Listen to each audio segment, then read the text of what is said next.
Okay, let me try this again. I had some problems with my Facebook page downloading. Hopefully you can hear this better.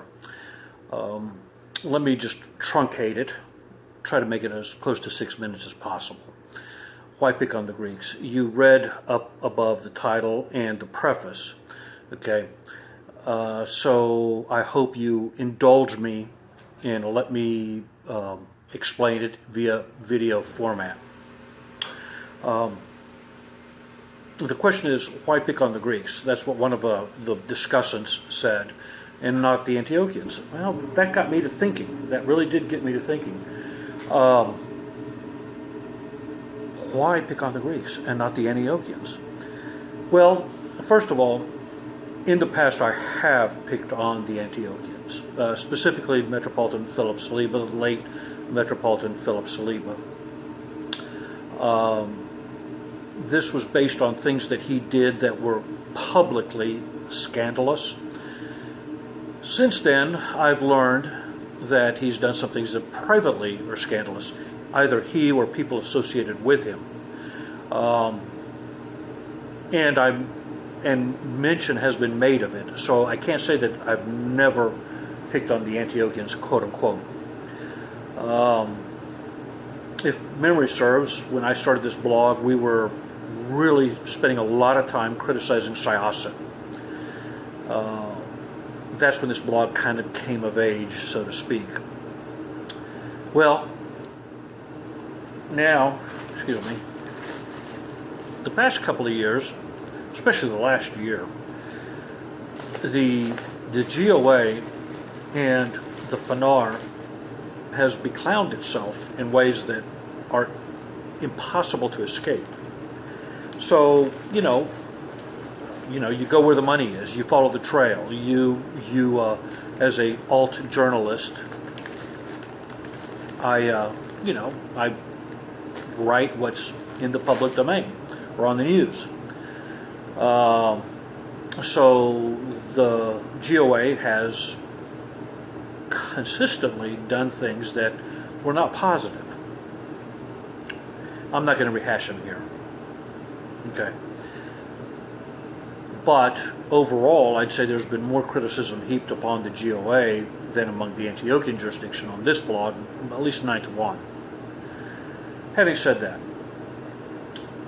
it got me to thinking, well, why do people, as a rule, not pick on Antioch? There are a lot of reasons for it, but I think it just comes down to one thing that they did that was a historical watershed, and that is taking in the close to 3,000 converts in a mass chrismation, mass conversion, back in the early 90s. Some very good people were brought into the faith, some of whom comment on this site.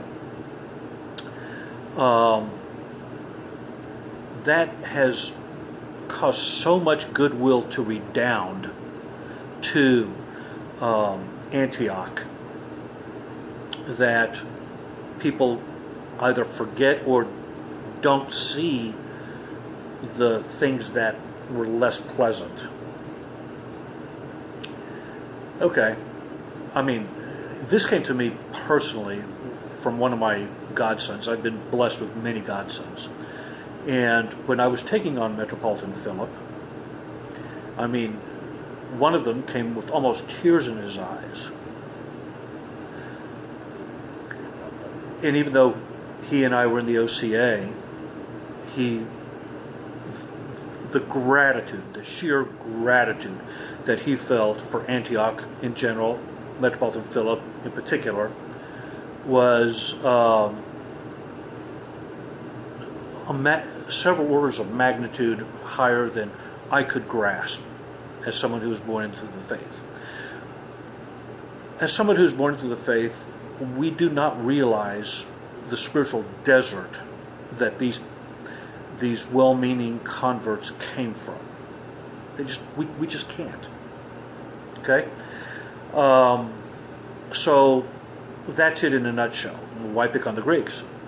Well, what Antioch did was so wonderful on a logarithmic scale. Okay?